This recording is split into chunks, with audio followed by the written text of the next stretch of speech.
POP मूर्तीच्या विसर्जनावरून सध्या राजकारण तापले। मुंबई आणि परिसरातलं राजकारण हे तापलेलं आहे। सरकारवर टीका करणाऱ्या आदित्य ठाकरेंवर भाजपने आता पलटवार केलाय। आदित्य ठाकरे ढोंगी असल्याची टीका एक्स पोस्ट करत आशिष शेलार यांनी केली। ज्यांना भोंग्यांचा आवाज सुमधुर वाटतो ते माघी गणेशोत्सवावर बोलतायत अशी टीका शेलारांनी केली आहे।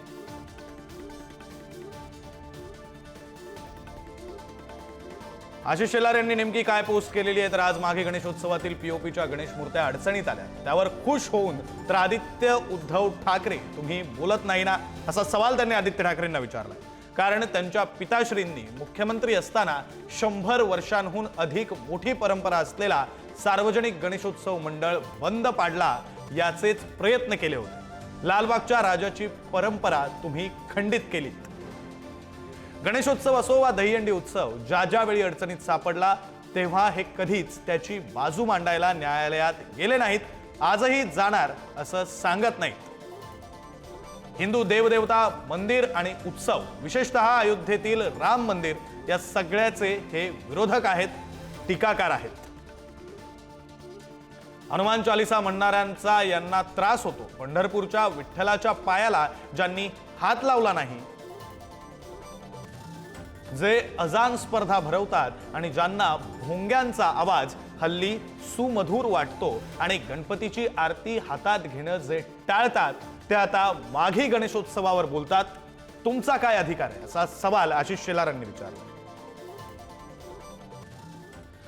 दरम्यान मराठमोळे सण पुसण्याचा महायुती सरकारचा प्रयत्न असल्याची टीका आदित्य ठाकरे यांनी केली। या प्रकरणात सरकार काय तोडगा काढणार असा सवाल सुद्धा त्यांनी उपस्थित केला। गणपती बाप्पाच्या सणामध्ये आणि माघी गणपतीमध्ये आता हे तुम्ही कालच्या मूर्ती अडवण्याचं आणि अजूनही विसर्जन झालेलं नाहीये असं दुर्दैव मी कधीही आपल्या राज्यात पाहिलं नाही।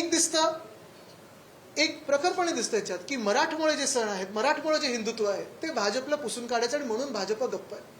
तसं भाजपची ही दुतुंडी भूमिका जी आहे, दुटप्पी भूमिका जी आहे हिंदुत्वाबद्दल ती जगजाहीर आहे। इथे काही या संदर्भात बोलूया, आपले प्रतिनिधी निखिल चव्हाण आपल्यासोबत आहेत। निखिल, खरं तर हे राजकारण आता रंगू लागलेलं आहे। काही दिवसांपासून मुंबईमध्ये हा प्रश्न महत्त्वाचा झालाय पीओपीच्या मूर्त्यांचा। राजकारण कशा प्रकारे रंगू लागलेलं आहे?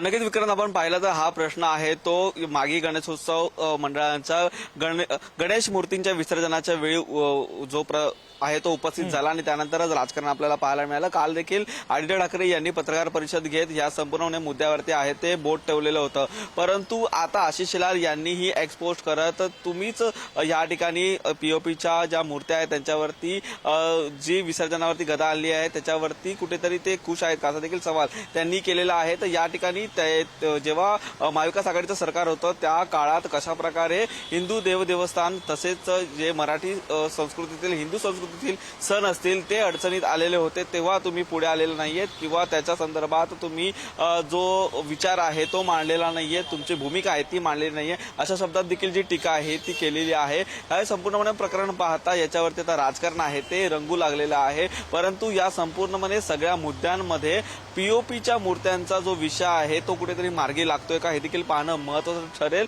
परंतु या प्रकरणात आता राजकारण होताना मात्र आपल्याला पाहायला मिळत आहे। विक्रांत, नाही खरं निखिल, तुम्ही म्हणताय त्याप्रमाणे राजकारण हे आता सुरू झालेलं आहे, मात्र हा प्रश्न नेमका मार्गी कसा लागणार हे पाहणं महत्त्वाचं असेल। धन्यवाद।